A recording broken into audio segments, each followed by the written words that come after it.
bumibili ng mami dun sa porterya, di ba? Right.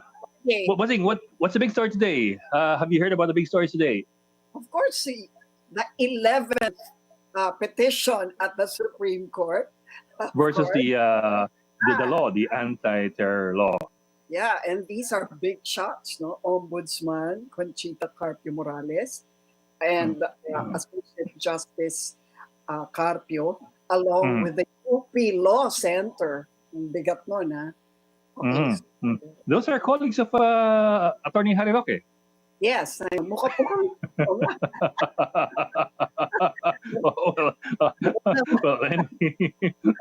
Anyway, and also a story that came out last night. The NBI recommended filing charges against the policemen involved in the killing of 4 intelligence agents of the AFP. Or policemen, yes. Yes. Right. Actually, we haven't carried that one, but we'll get to that later on. So that's the other one that we saw.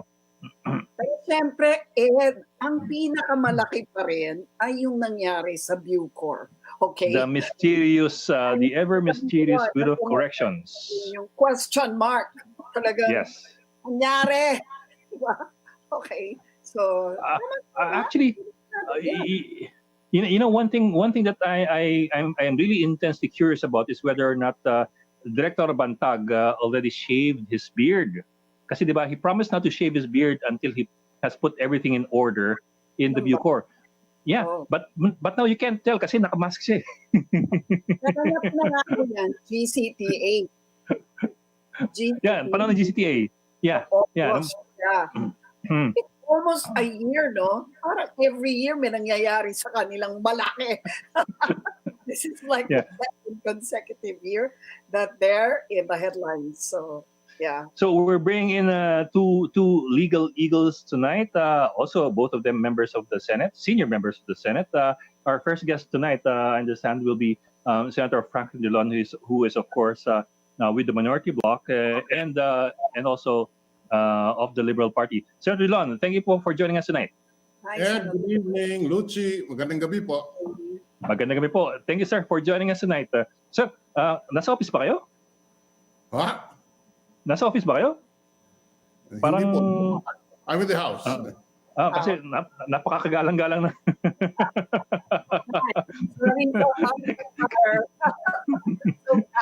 Sir, well, sir, you have released some statements about the Bucor issue and the reported death of JB Sebastian.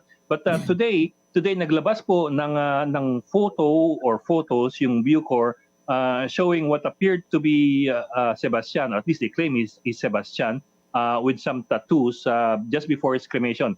Let me ask you these questions, sir. You're being on a legal base, on the legal aspect and on the political aspect. You're being with the LP and you're being former Justice Secretary. Sir, una-una, may bang timbang yung photo na nilabas ng Bucor doon sa pagsabi ng Bucor na siya nga ay ito'y patunay na patay na siya? At pangalawa, anong epekto nun sa kaso with Laila de Lima? On your first question, Ed, I haven't seen the photo. But what should we emphasize is that during these times, transparency is very important insofar as this issue is concerned. Why? Marami po hindi nagtitiwala na ngayon sa Bucor. Bakit po? Dahil po nung nakaraang nakaraang taon, ang laki po ng investigasyon sa Senado tungkol sa GCTA. Pay for sale, good conduct time allowance for sale, etc., etc., etc. And therefore, nawalan po ng tiwala ang taong bayan sa kakayahan ng Bucor na maayos ang pagpapatakbo. At lalo na po dito, ang involved po isang high profile prisoner. And the initial position of Director Bantag is that they are prevented from making any statement because of the data Privacy Act, which is totally wrong. Mali po yan because under the Data Privacy Act, is applicable to the living to protect the rights of the living. Hindi po kasama yung namatay because that you protect privacy and a person under detention or deprived of liberty would have no right insofar as privacy is concerned. Otherwise, if you sustain that, then you to get a search warrant before you inspect the Kabul. So, walang karapatang insofar as privacy is concerned. So that is why when the director said we cannot reveal anything, the whole the people started to doubt kung anong nangyayari doon. Kaya you asked me about the picture. I do not know. I haven't seen the picture. But you asked me about Laila de Lima's case. Well, the position of the Liberal Party and Laila is that there is no evidence against her. That the evidence are not consist or not enough. In fact, Senator Laila de Lima claims they are invented and perjured witnesses. But having said that, my information is that this guy Santiago has not been presented as witness, and therefore not having been presented as witness, he can no longer be presented as witness because of his death. Pero sir, let me introduce first si Ami Pamintuan na joins us now from the Philippines. Yan, nasa baba. Philippines office at the port area. Yes. Pero sir, considering na si JB was supposed to be the star witness, he was supposed to be the star witness, would that have any, I don't know, any legal impact on the case? Either way. I do not know the evidence that they want to present. And a star witness, there is no such thing in a legal proceeding, a star witness.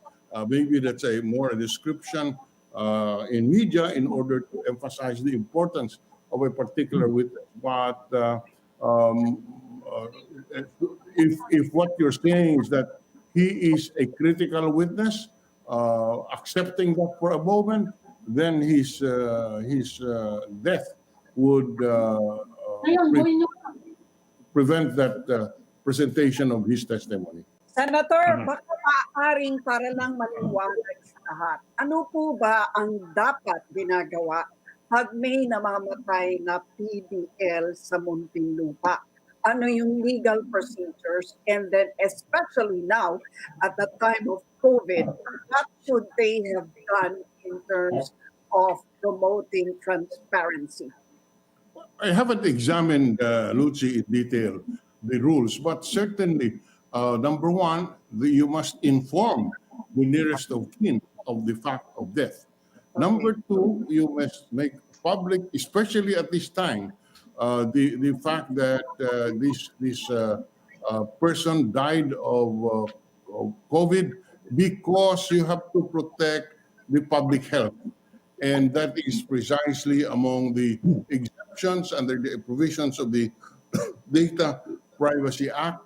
There can be a public disclosure of data where it affects public health. And Of course, it does. Of course, ang defense ni Bantag ay pagka-COVID or assumed COVID, dapat daw i-cremate within 12 hours. And now they're showing death certificates to prove na sila nga yun namatay. Anything? I haven't seen the death certificate, Lucy. I haven't seen it. So in the Senate hearing, we will ask all these questions.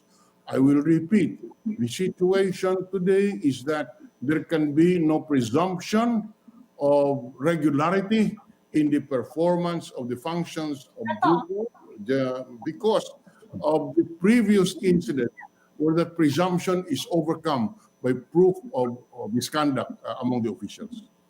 Yes, sir. We were showing a while ago, just a while ago, we were showing a photo released by the Bucor, allegedly of JB JB. Sebastian. Yes. And daw po, before the cremation. But that's according to them, of course. We have no way of verifying that. No, they showed the face. Yun daw They yung showed- identifying mark yung tattoo. Yes, yes. But anyway, Senator, you were a former Secretary of Justice. Sinabi na ng National Privacy Commission Chief na hindi naman daw kasama nga yung case na yan sa sa privacy rules. Saka even the USEC Mark Peretta of DOJ, sabi niya, if it's imbued with the public interest, pwede naman daw na i-disclose. Pero up to now, hindi pa rin natin nakukuha except for the 9, which actually the DOJ disclosed. Hindi ba mako-compel yung Bucor na ilabas na yung pangalan noong 21? Ano bang pwedeng gawin doon? Pwede pong i-compare. Ngayon, kung hindi sila susunod, pwede silang tanggalin. Siguro ang isa sa mga reforma na gawin natin, at ito'y isa-suggest ko sa Senado, baguhin natin yung batas para yung Bureau Court Director is under the direct supervision and control of the Department of Justice instead of an attached agency. Because there is need for Yes. Kung attached agency ka, hindi kailangan kaya niyang pwede siya kung attached agency, pwede siyang sabihin na ayoko i-release eh. Pwede niya sabihin yon. Ay, pwede niya sabihin, but he's liable for misconduct before the ombudsman because the official act is already can be argued to be contrary to public interest, particularly public health. Yes. And then of course, as I said earlier, Ami, the Data Privacy Act protects the rights of the living. Yes. If you are dead, you do not have that right. Furthermore, a person deprived of liberty or the PDL, the civil rights, including right to privacy, is suspended. Especially in this case. Senator, going back to your suggestion to put the Bucor under the DOJ, what difference would that make? How will that make Bucor more accountable? Well, the actions of the Bucor must be approved by the Secretary of Justice before it becomes effective. For example, he can be directed and controlled by the Secretary of Justice in the sense that do not cremate the body until I can see proof that he is really dead. Today, he is only, the Bucor is attached to the Department of Justice for program and policy coordination. The Secretary of Justice cannot reverse the decision of the Bucor director. Okay. Okay, yeah. Senator, yung clarification lang kasi at that time si Buratong namatay in June eh. Hindi pa nag-expire yung bayanihan no. Ano yung protocol or is there a law yung reporting on emerging infectious diseases, for example? Kailangan ba sabihan, hindi ba dapat kailangan i-alert yung kamag-anak? Kasi mukhang hindi alam ng mga kamag-anak na may sakit yung mga namatay. Required yun that you have to alert the relatives na baka mamatay yung anak niyo COVID to. That's basic. That's basic that you should inform the next of kin because the next of kin have certain rights flowing from the death of the relative. What are these? Of course, the property rights of the survivors. But what is important is that the relatives must be advised of the fact of death, and that to me that's the basic protocol. Okay. Of course, hindi pa natin napag-uusapan yung possibility raw, Senator, na baka nga raw may body switching na naganap, no? na paraan ito dahil for some reason nangyari na raw yan before. Pagka nga nangyari yan, ano mo masasabi nyo dun sa possibility that some of these PDLs may now be roaming free? Well, I don't think about it, but you know, that's terrible. That's terrible, really. And you know, that kind of thinking, Lucy, is precisely the thinking of many of our countrymen today. Wala na pong tiwala. Yun po ang problema. Kaya, what kaya kung baka hindi naman, baka naglalakad dyan sa harap ng inyong... Kaya nga, Senator, what immediate action do you expect the executive to do, yung madalian, in order to regain public trust in the Bucor? Well, first of all, release all the names of those who died. Yeah. Because that is not covered by the Data Privacy Act as, in fact, you execute a death certificate when you die, the authorities issue a death certificate. So the first thing to do, release the names of those who died. So, Senator, may isa pang suggestion to release the photos. Kasi lalo na dun in the case of the Chinese, there are several Chinese eh. Kasi even the Chinese community will tell you, may mga pangalan yung Chinese, and within that, pwedeng they can have several Chinese names actually. So will it help na ilabas yung photo? Honestly, I do not know, because this is something that is happening only at this point. These circumstances are that these are very, very important detention, the prisoners, and then we have the COVID. So, ang gagawin mo dito is just utak mo na lang, rational. Rational decisions should be made on this. We must, ang importante na nandito, is that we must examine closely and the Bucor process so that hindi na po maulit ito. You talk about substitution. I read recently in a news report from a British newspaper about you can be documented as having died in the Philippines, and in fact alive. So this says much of our system. Sir, if the Bucor is only an attached agency to the DOJ, so the DOJ cannot sanction, for example, the director of Bucor, ganun ba? I know he can sanction, that's different. But on a day-to-day conduct of official functions, you can the Bucor director does not report to the Secretary of Justice. DOJ. Yes. So, What about replacement, for example? Anong pwedeng gawin ng DOJ by way of executive action just to promote transparencies? Kasi tuloy-tuloy pa rin tong pandemic natin eh. Anong Yes. pwedeng gawin kaya ng DOJ just to promote transparency at saka yung mga kamag-anak ng mga DL na ma-alert, anong pwedeng gawin? Under the present setup, the Bucor is is attached to the department for purposes of policy consideration, and Yes. therefore the Secretary of Justice can direct that this policy be followed, because the attachment means policy and program coordination. So it can be done. Senator, usapan naman natin yung SONA. Ano po ang expectation ninyo sa SONA after saying that you think that the IATF has failed? What do you expect the president to say? Lucy, to me, this SONA of the president is very important because this is the SONA where we are under a pandemic. I do not recall of any other SONA where the entire nation or the entire world was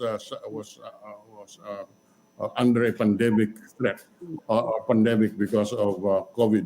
Now, what I would like to see is an overall plan how we can get out or get out of this difficulty.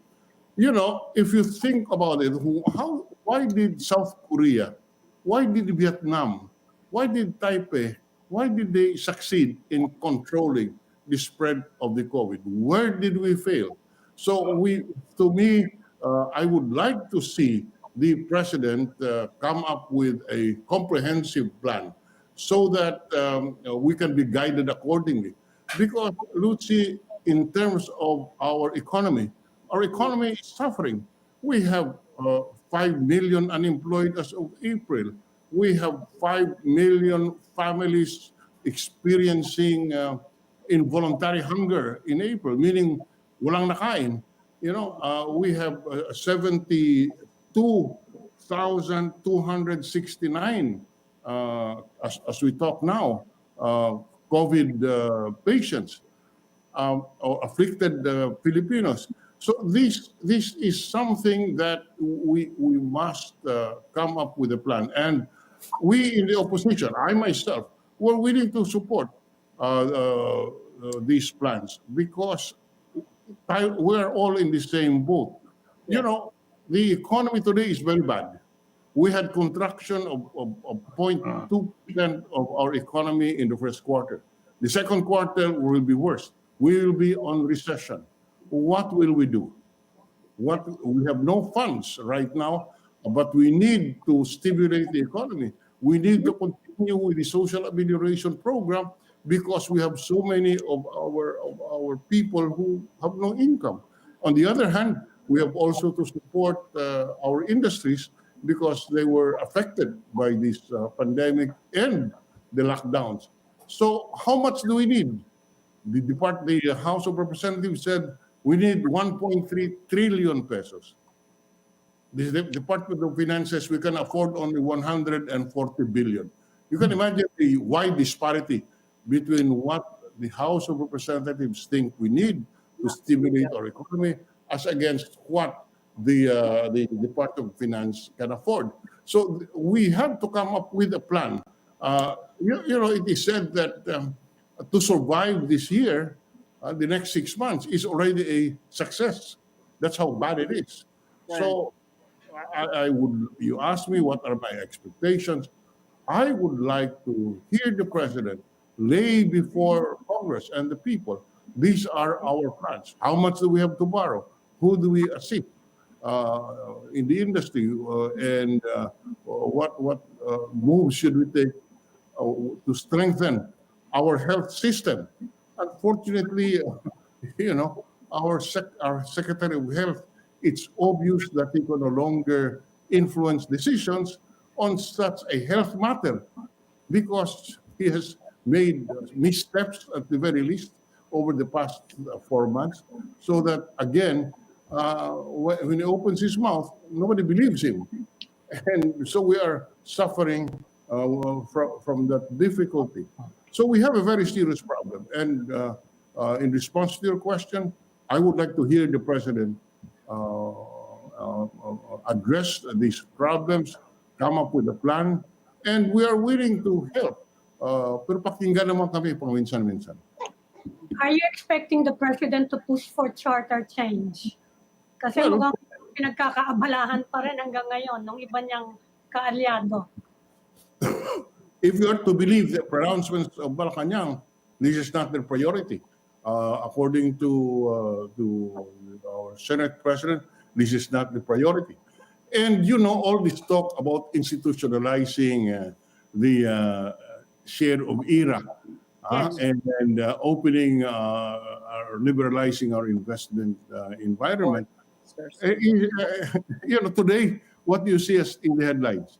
We want the local government units to have a 5-year term, no limitation.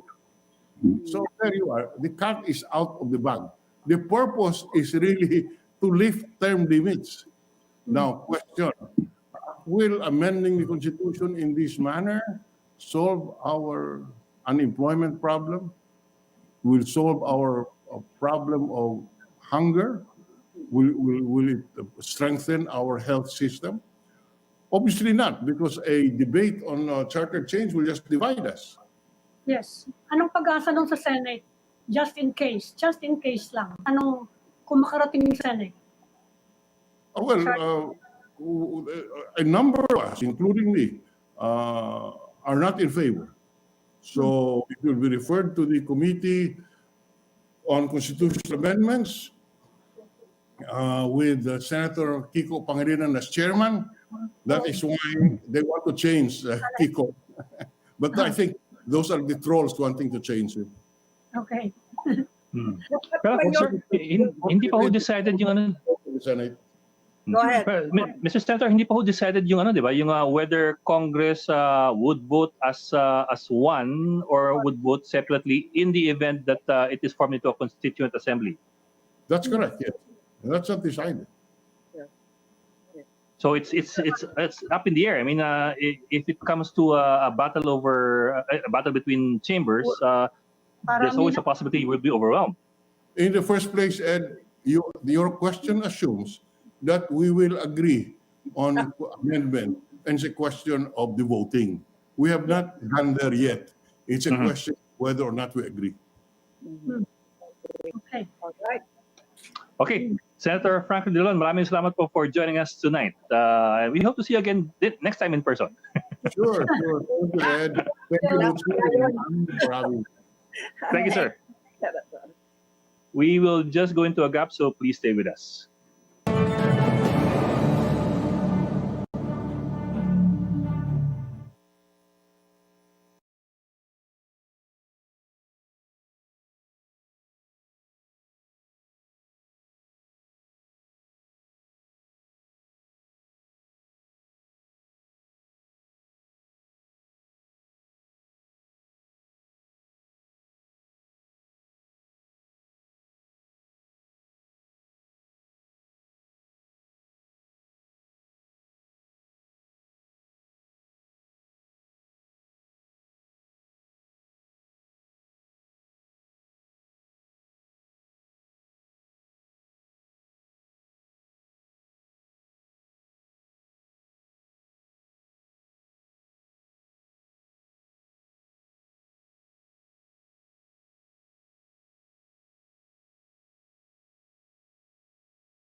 Welcome back to the Chiefs. We're now in the final stage of our conversation.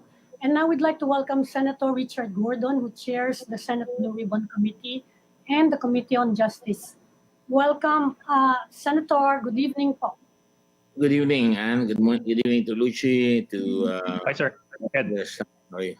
Yes, we've been discussing mainly the developments in the Bureau of Corrections. Well, they released today, the DOJ has released the names of 9 high-value inmates, and the Bureau released a photo of, the body. A body with tattoos. Identifying tattoos daw, that's JB Sebastian. What do you think of that, Senator? Okay na ba yun na identification to verify na patag na to? Natatawa ako eh. He could have faked it. Kunyari, susunugin niyo ako, pakuha na tayo ng retrato na kunyari patay na ako. Susunugin. Parang higa ka muna dyan, higa ka muna. Sir, we're showing the photo right now. I think we're there. Yeah, tamo? I don't believe na I really don't know what happened, but ako sa bottom line sa akin, the failure to report is very, very catastrophic. Hindi nila ni-report, mga high-profile prisoners, hindi nila ni-report na namatay na at sinulog kaagad nila o hindi nila tinawagan ng Secretary of Justice. And the GCTA, they are not authorized to release any prisoner, especially life-termers, without permission from the Department of Justice. Ito, permanent release. Kunyari, pinatay. No? Talagang mga loko. Ewan ko ha. To my mind, it's also important to remember that these guys don't have a sterling record. The performance of ng Bureau of Prisons through the years have always been questionable. So it's important that we realize na we have to ask questions. Otherwise, we would always be suspicious of what happened there. So tuloy-tuloy na yung Senate probe. Kung matutuloy, Senator, ano yung unang-unang tatanungin niyo? Mapatawag sa Mr. Chief. Bakit hindi kayo nag-report? Unang-una, they are required to report pagka may COVID. Prisons, under the rules of the Department of Health, have to report right away kung may COVID sila. Yeah, Para case malaman. infection. Infection pala. Sa Eh, section wala nga daw testing eh. Paano Wala, nila wala. malaman, sir? Oo nga eh. Wala Ayun naman na nga. wala naman silang budget for testing. Pati Ay, nga raw hindi tinawag ang Red Cross. nila na test kasi they have to cremate within 12 hours. That's So correct. hindi na nila tinetest. Paano yun? Well, the moment somebody gets sick, under the law, malinaw na they have to report. Nakalagay yung recital of people that have to report, organizations that have to report once they have a COVID episode, no? Na lalo na kung positive, they have to report. Mukhang hindi nag-report talaga itong mga ito, no? And obviously, Secretary Duque is a member of the cabinet. Kung hindi nag-report sa kanya, wala siyang alam. Dapat nag-report rin siya doon sa Secretary of Justice. Malinaw na they're under the supervision of the Department of Justice. Again, they did not report. And bakit sabay-sabay yung mga Chinese? Ito yung mga kasama ito doon sa 18 na living high doon sa Bureau of Prisons. Matagal lang may special treatment dyan dahil nagbibigay sa mga prison authorities yung mga yan. May telephones, may TV, may visitation of mga tilapia, lahat na nagagawa nila. Kaya the record of the Bureau of Prisons is not sterling at all. And they're not, I don't think the trust rating is that high. It's in fact, it's very low. Pero sir, si Director Bantag was supposed to be the kamay na bakal. He was the one who was supposed to be put there to put everything in order and to impose parang martial law type of system in the Bucor na wala ng kalokohan. And now that's all in question. But that's why precisely you don't put somebody na may kamay na bakal. You put somebody who knows the law, who knows penology, na dapat firm and fair ang hawak niya. At kung meron siyang hepe ng mga gwardiya, hepe ng mga prisoners, yun dapat ang talaga mag-i-implement kung siya ay mag-ihigpit. Pero wala akong nakitang ganyan. And this is not the first time. Remember doon sa GCTA, yung sa kanyang predecessor, ganyan rin ang ginawa. Pinatakas. Hindi pa ako ng privilege speech na lalabas sa si Sanchez, hindi maimbestiga. At nung maimbestiga, yun, nagkakandara pa sila, magpaliwanag. Naibalik lahat. Binalik lahat yung mga preso. Ewan ko kung naibalik lahat yung mga preso, pero maraming bumalik. Pero ito na naman, kung hindi pinalaya, ito naman, kunyari, baka pinatay, kunyari, para madali. Yun ang daming sining ganyan eh. You can watch all the movies that you want. Talagang lalabas yan na Jack Ryan, di ba? Yung movie ni Jack Ryan na nandun sa loob yung preso sa Middle East, biglang yung pala may pumasok na patay, dinalala sa preso, tapos nasa loob yung patay, nasa loob yung tatakas, yung magtatakas doon sa loob, at pagkatapos na napatay na nila, yun na nilabas nila, yung body na iwan. So, switch. Yeah. Nag-switch ang bodies. Okay. Senator, dun sa hearing na gagawin, how far up do you think the liability will go? Are you expecting that this goes beyond Bantag?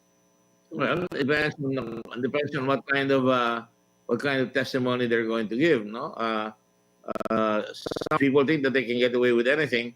I'm not pleading. I just want to be sure. Pero it's so hard not to believe na walang nangyari because tinago eh.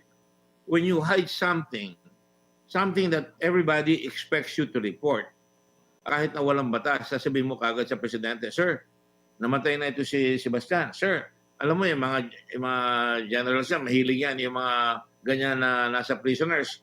Ito, namatay na ito. Itong mga drug pushers na ito, namatay na lahat. Dapat i-report niya. He did not, that is his crime right away. As far as I'm concerned, that's a crime. In fact, Sir, that's- Low credibility infectious nila. diseases, di ba? Di ba we have a law on reporting of infectious diseases? May violation ba yun? Yeah. That's the one I just explained to you. Well, I can read it right here. Nakalagay dyan, if the offense is committed, they're all required to report, and that includes the Bureau of Prisons.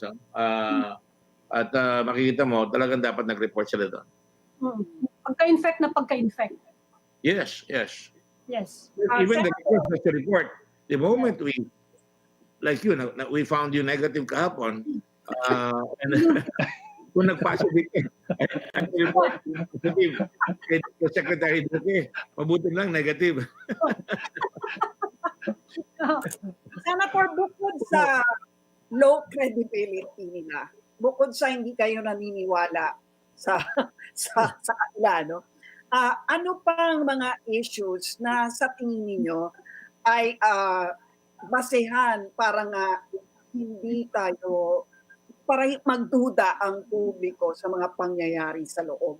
Lucy, kundi Bukod kahit sa hindi, PTA record nila, yung nangyari sa kanila last year, bukod sa yan, hindi nila sinunod yung mga protocols, saka legal procedures, at bukod sa low credibility, meron pa ba silang ginawa ngayon, dyan sa kaso ng mga COVID within Muntinlupa, na sa tingin nyo ay basehan para, sabi nyo nga, ikasuhan na ng grave misconduct yung si Batan? hindi, sabi ko liable siya doon because talagang misconduct yung ginawa niya, even from the standpoint of the Department of Health and from the standpoint of being the head of the penitentiary. Now, sipin mo, if somebody is going to be executed in this country, if we still had the death penalty, the lawyer of Sebastian would be there. The Department of Justice would have a representative, manonood to make sure na talagang patay. Chine-check pa, sasabihin pa, ito, patay na ito at 3:30 in the afternoon. Patay na siya. Iyon lang Pakita mo yung basehan mo doon para talagang it's protection for the public that you did not cheat the hangman. Hindi mo dinaya ang gobyerno na pinalabas na kunyari ibang patay pero yung pala nakatakas sa tao. So, yun lang makikita mo yun ang basehan, no?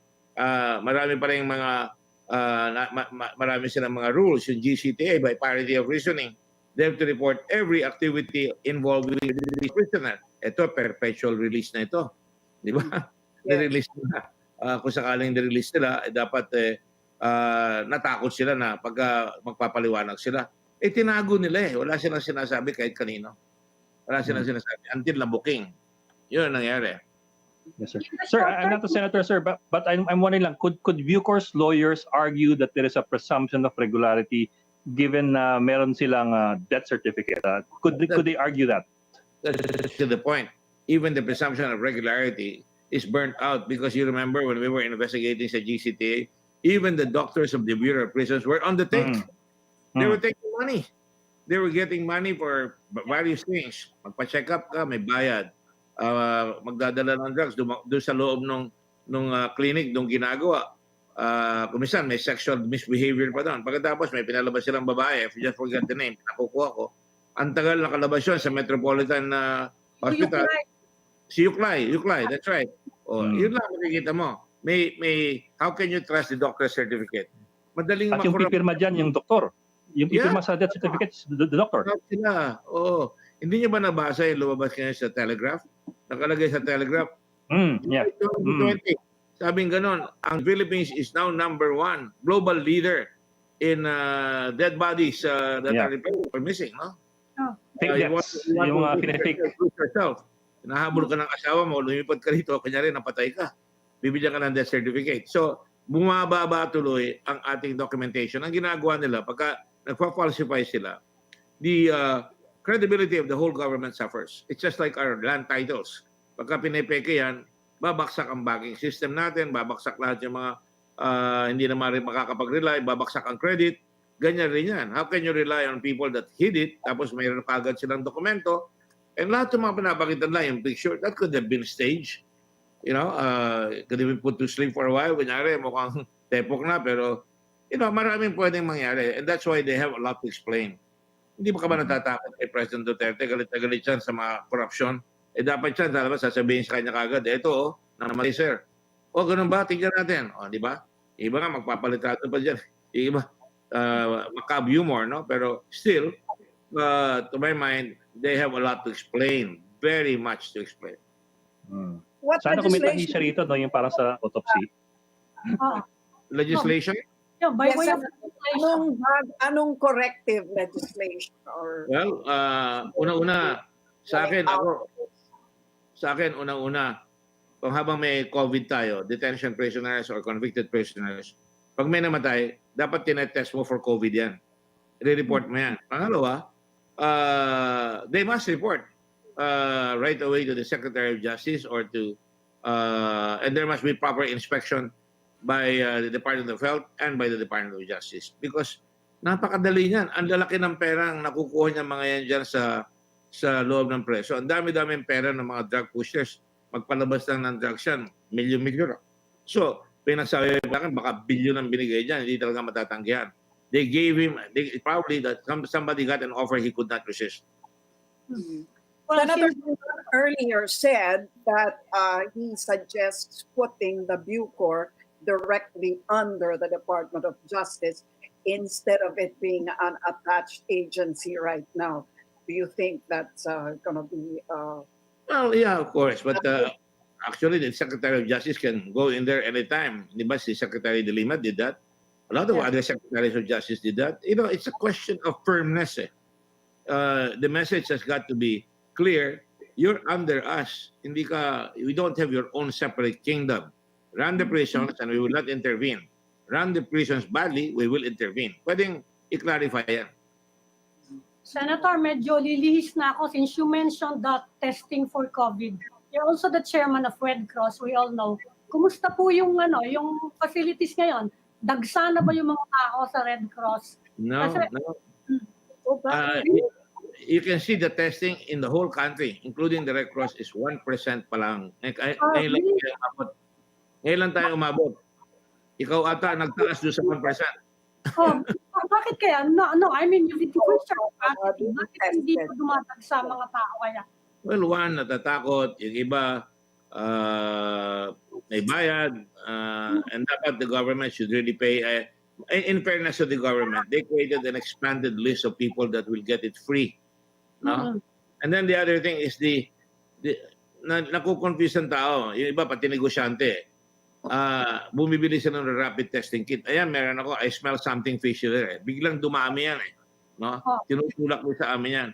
Hindi namin kinuha because it is not talaga reliable. And then you can take a look at just recently, the Department of Health said, hindi reliable yan. Talagang PCR dapat. Yes. Kaya, iba akala nila, they get a rapid test, okay na yan. Lumalabas, nagpa-positive. So, marami nang tatamaan kagad. And then, of course, You've expanded the capacity. Anong capacity nyo ngayon? Sa PCR yung sa inyo, di ba? The gold standard. out of Anong 22, capacity? sa Manila lang, Manila lang. Yes. We have 22 PCRs. 1,000 per machine yan. 1,000 per machine. We only got yesterday 5,000.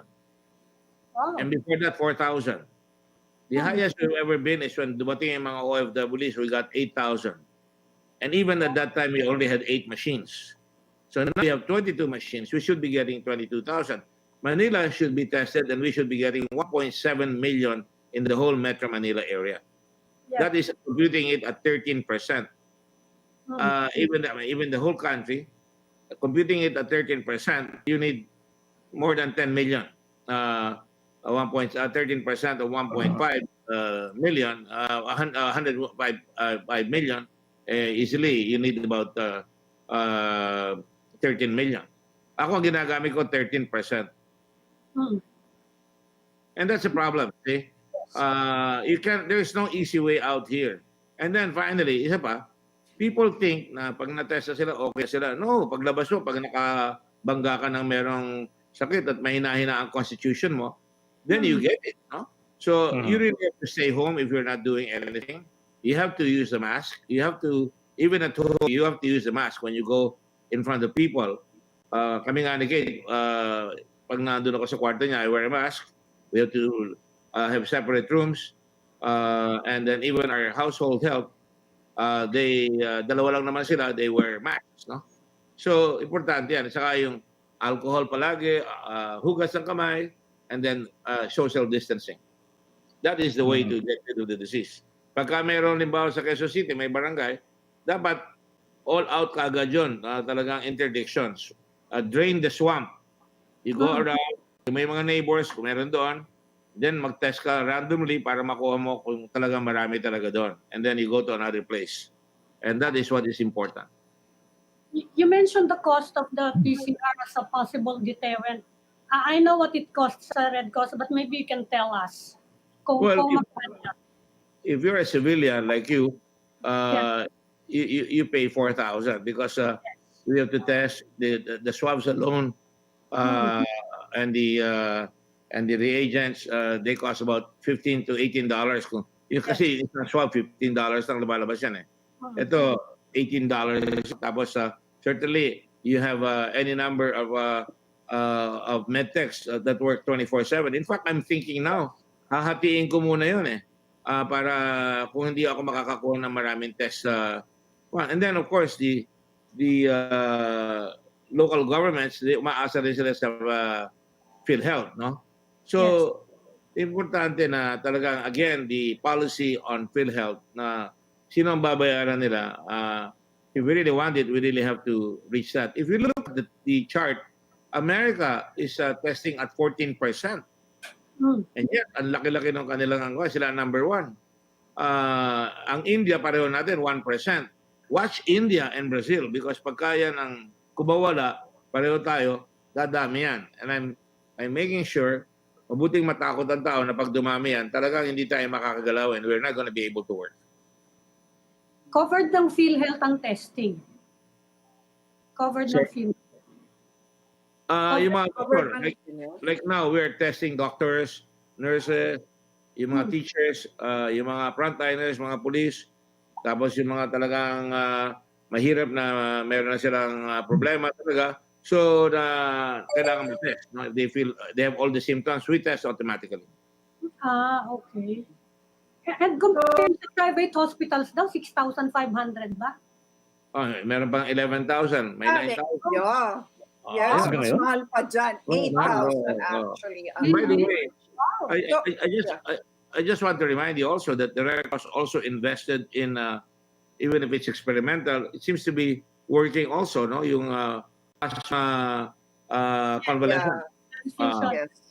And we invested in one and we have given 9 or 10 people, siguro ngayon 15 na, and we're able to get donors. And then we're able to give it to the patients. And if they're given early, according to PGH, and I will swear to that, early enough, they survive. No? Pagka late na, 28% na lang ang survival mo pagka end part na ng disease. No? So really, we have to help ourselves. You have to protect ourselves. The best rule is you and me are COVID carriers. Lahat tayo may dalang COVID carrier para mag-ingat ka dahil baka makapanghawa ka. So, kailangan talaga umiwas ka doon sa makahawa ka. Sabi naman ng UK study, sir, compliant daw ang mga Pinoy sa mask. Hindi ba encouraging yun? Well, I don't know. Senator, dream ba yung Senator, pipe dream ba yung free test for everybody? Because that's what most Filipinos, actually all Filipinos dream of, no? Bakit ba kailangan kaming singilin? Kung gusto natin talaga malaman kung sinong positive, bakit hindi ilibre? Well, put it this way. The Red Cross wasn't going to go into testing, pero binabasa namin ng literature, wala tayong automated testing machines. So, kanina nga, nag-international meeting kami ng Red Cross like this, pinupuri yung Philippine Red Cross because sabi niya, how did you get in there? You know, that's not our traditional route. But we have to because people have become vulnerable. Hindi natin naunahan yung disease. Maraming bidding, maraming ganyan. Kami rin may bidding pero mabilis kami. Nakabili kami kaagad sa China. I talked with my counterpart sa Chinese Red Cross. Sabi ko, anong pinakamagaling na ganyan namin sa Wuhan? And I spoke with the ambassador of China. And then I spoke with si Gwen Pang, who is in China because she's the representative of the International Federation there. And sabi ko, nandiyan ka rin lamang, bantay mo kung anong ginagamit dyan. And in the process, we found out about these machines and that's what we got. And we don't regret it because it's been effective for us. Pero yung Manila City Ano Hall nga, may automated? libre na eh. No? May libre sila eh. Yeah. Na Ano May yung drive-through. drive-through na Rapid, libre. rapid testing yan, rapid testing. rapid test? So, It's not yes, PCR. I know. No, But, it's not. Could be a fool's paradise. Ah. It has its uses. Oh. It finds out that you have antibodies. Yeah. But it doesn't Yes. tell you whether you have it now. No? yes, right. Mm. Fool's Ah. paradise. Yeah. Naniniwala Sir, ka. Sir, lihis lang ng konti, sir. Lihis lang ng konti kasi sa Monday, magsasona na ang Pangulo and a lot of people expect the SONA to more or less focus around the COVID-19. But at the same time, there are people, including the mayors, the League of Mayors, who are pushing as well for charter change. Although sabi nila, started charter change daw. I mean, they're looking at specific provisions, not the entire charter. Ano po yung temper ng Senado? Sorry yung position na yun, it's as bad as what happened in the Muntinlupa na hindi nila sinasabi na patay na namatay na yung mga yun. It's as bad as that. Because unang-una, there's hardly any time. You know, sa akin, I'm willing to go charter change. Pero the moment we have new elections, in the elections, we should debate kung ano-ano mga issue na dapat paguhin. And then each party, kung may party, they should make a presentation. These are our proposed amendments to the Constitution. And that can be debated, at least for a change. Hindi na pabonggahan, hindi na parami ng pera. Dapat makinig ang tao. And then, at the moment nag-change ng government, then you can have a constitutional convention. Now, you can do that, no? But if you do it now, it will be suspect. Because that's what Marcos did, you know, in 1971, di ba? Masok siya dyan, re-elect niya, and then, yun na, naghahanda na ma-extend ang term. And in the end, na-extend nga ang term. Nag-martial law na. So, as far as I'm concerned, that is not the priority.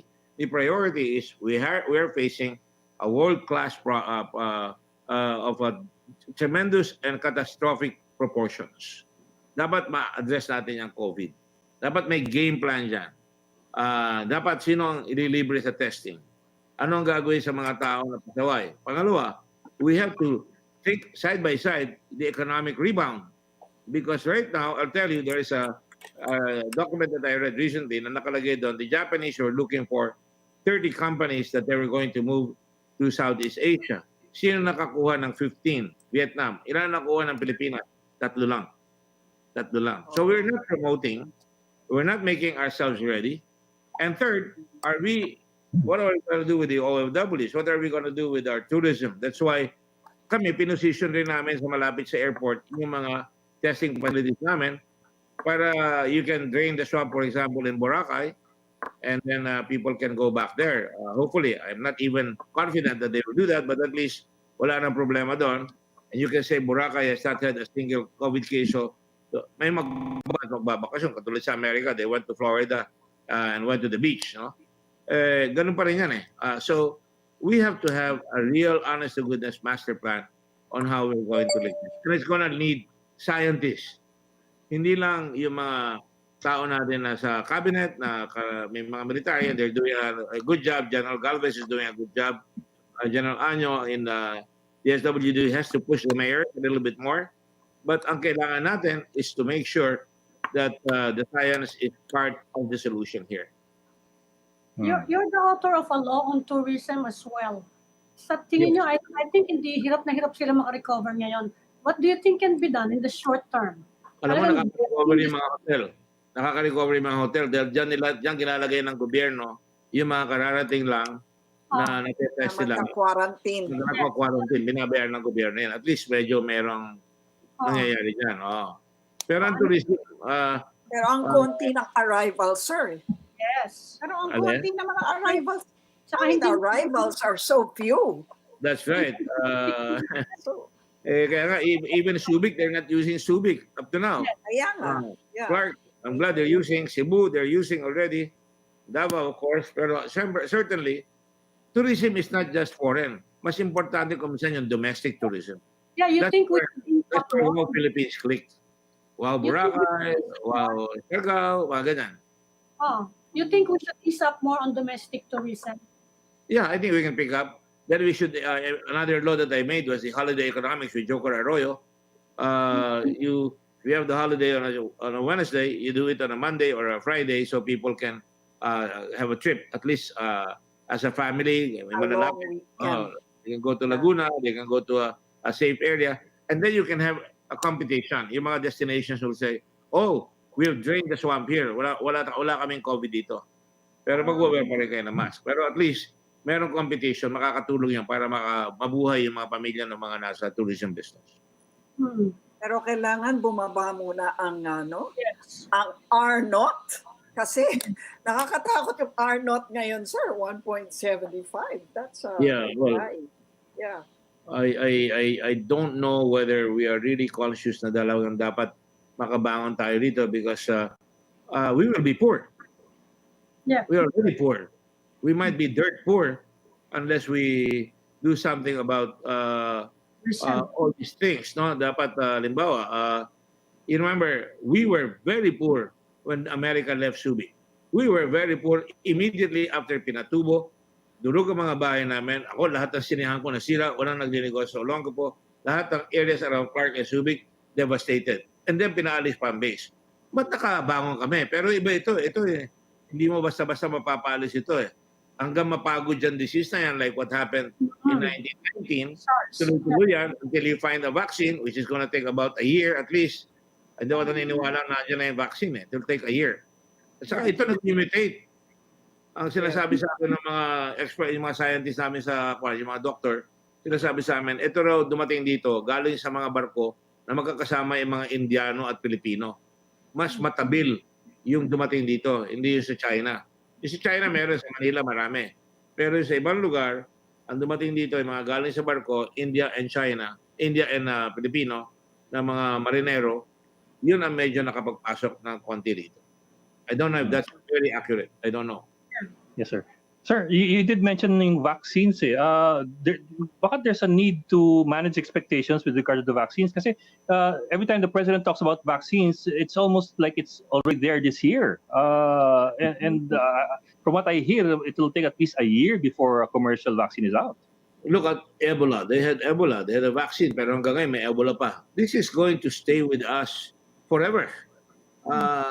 Para lang pneumonia, parang yung ating mga sakit na chickenpox nung araw. In chickenpox, bumabalik as shingles when you get older. So all of this can happen. And by the way, the Red Cross is now engaging with the government in terms of polio vaccine, of measles. We are trying to do that. No?